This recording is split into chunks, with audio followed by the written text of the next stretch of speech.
Good morning, or depending when you're watching this, good afternoon, good evening, or good night. My name's Ross, and I was always told I had a voice for radio, so today we are looking at a new Feraligatr card. That's right, ladies and gentlemen, the official Japanese Pokemon Twitter has revealed a new Feraligatr.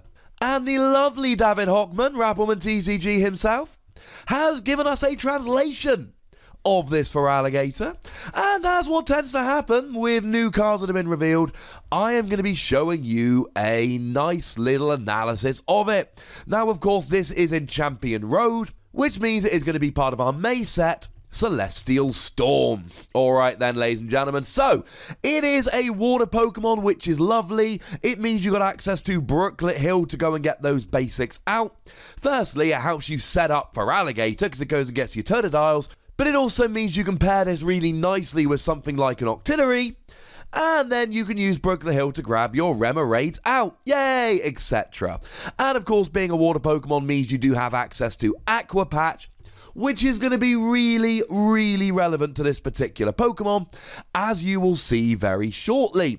Does also mean you're hitting weakness against stuff like Volcanion, but as I always say, when we're talking about fire decks at the moment, you got Ho-Oh. And Ho-Oh is not weak to water, so any fire deck where you think, yay, I'm going to be hitting for weakness, they're probably playing Ho-Oh. Now, 160 HP is pretty standard at the moment for a Stage 2 in the modern era. Think something like Empoleon. And a retreat cost of 3 is kind of heavy, but you're going to have a very, very small window where you can use Heavy Ball. We expect it to rotate out in September, with this card being released in August. And as for the weakness to grass, that means something like Golisopod and Tapu Bulu will be getting easy one-hit KOs on you, and to be honest, they both do see a fair bit of play at the moment. But as with all of these Pokemon, it really comes down to the ability and the attack. And the ability is actually kind of a cool one. As often as you like, during your turn, you may discard a water energy from your hand. And David informs me, it's called Downpour, which is such a cute name for an ability. Why would you want to discard water energy from your hand? Well, it's relevant to the attack, which we're going to see in a moment. Although, as always, if you ever do want to just flick straight to the translations, I will be popping timestamps in the description. But Aqua Patch! This is great for Aqua Patch. You can discard a water energy from your hand, and it means you don't have to worry about using something like an Ultra Ball or something like a Professor Sycamore in order to actually get these cards in the discard. But then you can go ahead and you can use yourself an Aqua Patch to get that energy straight back onto there. And let's go back to Octillery, who I mentioned a moment ago. Octillery is a great Pokemon with an amazing ability, Abyssal Hand, which allows you to draw until you've got 5 cards in your hand. So what you do is, if you really need to rip that rare candy right now, then what you do is you just discard all the water energy you have in your hand, and then you're going to be drawing more cards with Octillery. And this really is a Pokemon where you could think, hang on a second, let's just fire a whole bunch of water energy into the discard here because I'm playing a huge amount in my deck. Although playing lots of energy will make you weirdly vulnerable to the bad Zygarde X that's coming out. When I say the bad Zygarde X, I just mean, you know, the GX that isn't as good as the other one. I don't mean it's actually necessarily terrible. That one does 120 for each energy in your hand, but I digress. This is good for setting up Aqua Patch. This is good for lowering your hand size for something like Octillery. And this is good for the attack. And this is a kind of Pokemon you can't really talk about the ability and the attack separately. They really do come as a pair. What you do is, for 2 water energy, you shuffle all of your water energy from your discard pile back into your deck, and you do 20 damage for each energy you shuffle back. That's why you want to play a huge amount of water energy in this particular deck, and that is why the ability comes in so handy. Let's say you're up against something like a Zoroark, and, you know, logic dictates you're going to be playing Zoroark quite a lot in the near future. If you can get 11 energy in the discard, you shuffle 11 energy back into your deck, you're then doing 220. Now, the thing is here, as the game wears on, you're going to have fewer and fewer cards left in your deck. Which means that if you shuffle 11 energy back into your deck, you're just going to keep drawing those energy over and over again. But that's fine, because you then just keep discarding them using the ability, and then you just keep doing more and more damage. Even 4 or 5 energy here is going to do 80, 100 damage, which is pretty decent for 2 energy. Although there is potentially going to be an issue as we get later on in the game. You might have 15 energy in a deck of 20 cards, but can you draw into all of those energy? I'm not 100% sure. Although, of course, one really cool thing here is that you then get to essentially guarantee you're never going to deck out, because you can have 0 cards left in deck, attack with Feraligatr, and put like 15 energy back into the deck, and you are off. And heck, if you're going to be playing that many energy, why don't you play some Max Elixir, try and get some energy onto those Totodile before you even go and evolve up. You're going to be needing 2 energy anyway, and yeah, you can use Aqua Patch, but if you're playing that many energy in your deck, it really is worth playing Max Elixir so that you can then get the energy onto Totodile before you evolve up.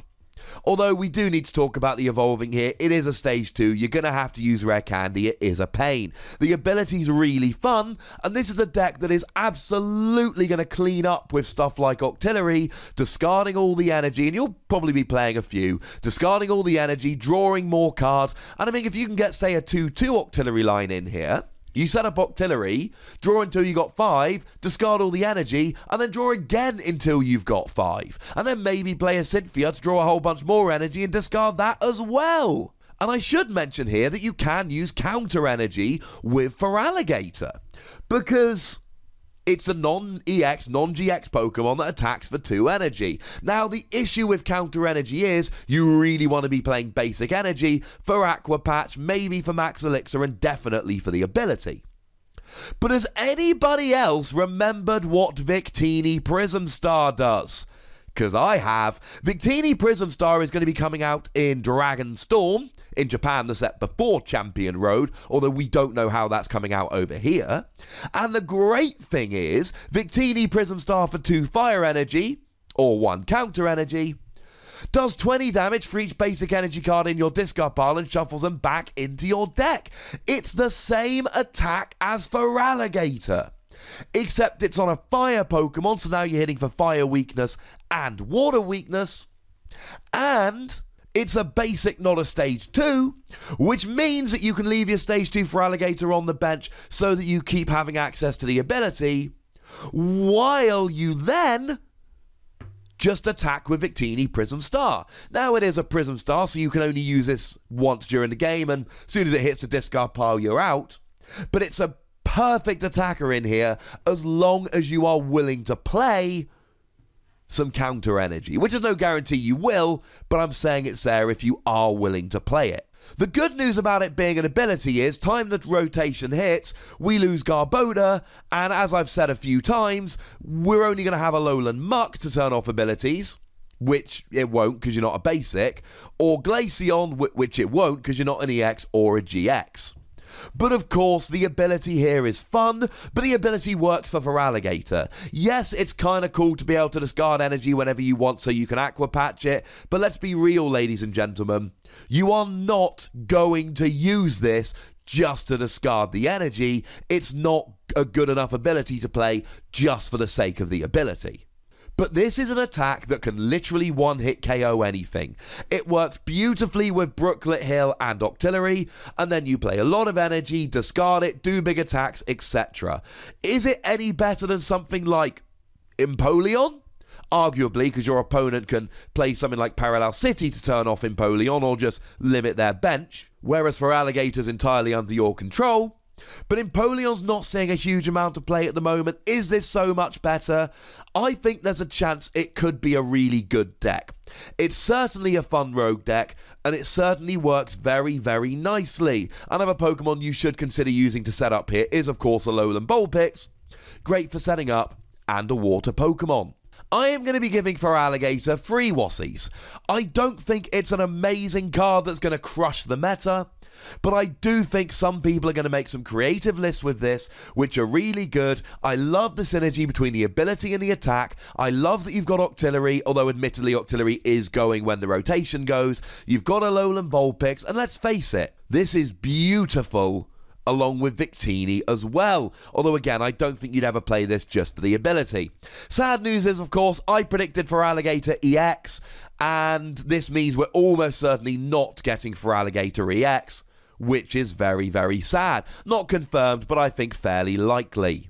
And actually, I should say, if you're not always going the rare candy route, we have got the Croconaw from Shining Legends, which basically says that you can move all the energy from one Pokemon to Croconaw and pop it in the active. So if you were using Max Elixir onto basic Pokemon, you could move them onto Croconaw, pop in the active, and evolve. Something to bear in mind. But as always, ladies and gentlemen, I want to hear from you guys. Do you think Feraligatr is viable, or do you think the fact that it's a Stage 2 will hamper it like so many Stage 2s in the last few years? Go nuts! But be nice. Make sure you like this video, subscribe to this channel, follow me on Twitter at the Wassy, and Twitch for some live action at twitch.tv/PTCGRadio. If you want to support the channel, get some bonus podcasts and so on, head on over to patreon.com/PTCGRadio, and do check out Wassy Plays for some more Wassy action. But by far the most important thing, as always, is to look after yourselves until next time. Thank you very much for watching. My name is Ross, and you've been watching PTCG Radio.